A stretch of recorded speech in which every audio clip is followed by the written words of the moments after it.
Through a variety of projects, I've been really interested in figuring out how to develop more effective science learning environments, and science really closer to STEAM, so really broadly construed with Indigenous youth, because there's just a paucity of research focused on Native kids and communities, but there's also a persistent and growing underrepresentation of Native people in STEM-related disciplines. So, real specifically about our research project is we're really after trying to identify a set of best practices that are emergent from this kind of multiple ways of knowing, but also what does a STEAM pedagogy look like? What does it really look like to take up a kinds of art studio, arts pedagogy, and where are the generative intersections with some of the best of what we know around good science education practices, and what are their impacts?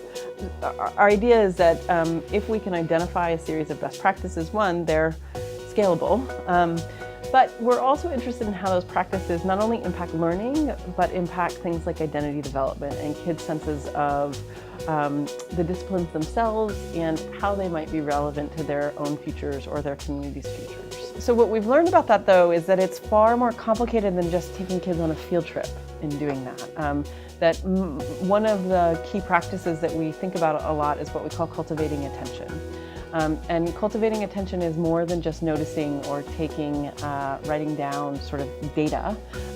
It's really an epistemic action where people are learning to see. In fact, people in the field have been talking about it as disciplining perception.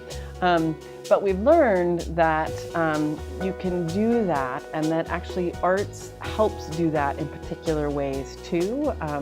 It seems to actually invite kids to think much more deeply, much more quickly than perhaps we have considered before. And partly we're starting to learn that kids are more quickly making sense of phenomena as related to their everyday lives, which is a persistent problem in science education, and somehow science is not a part of people's real lives. When you investigate something outdoors, kids realize, oh right, this isn't just a school-based activity.